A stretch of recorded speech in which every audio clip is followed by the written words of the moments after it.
Welcome to all Aeronautic Geeks. Today we're going to talk about windsock. A windsock is a conical shaped textile tube which resembles a giant sock, hence its name. Designed to indicate wind direction and relative wind speed.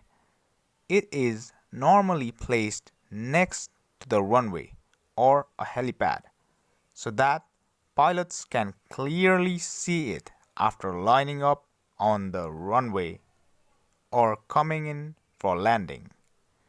During night operation, it is well lit either from the ground or lamps installed within the sock. Its general purpose is to give pilots a quick as to where the wind is coming from and the approximate speed. Before accelerating for takeoff, the pilot takes a quick glance at it so they can give the necessary rudder inputs whilst rolling down the runway. To determine the wind direction, the pilot looks at their compass, check their heading, and then estimate the pointing angle of the wind shock relative to your heading. The wind direction is the opposite of the direction in which the windsock is pointing, which means if we had a wind blowing from the west at 270 degrees and 10 knots, the windsock would point towards heading east because of the direction it is blowing in.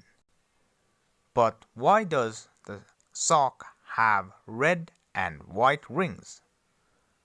They are there to measure the wind velocity.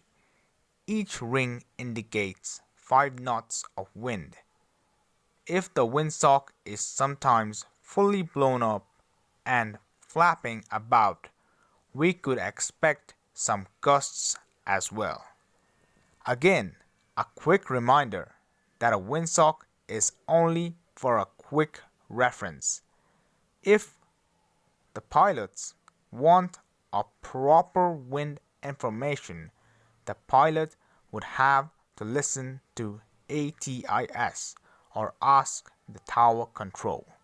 So as we can see, they are fairly easy to interpret and a great help to get a quick wind information. They are easy to install and cheap to maintain. It is required by flight regulations that even the smallest airport has at least one visible windsock.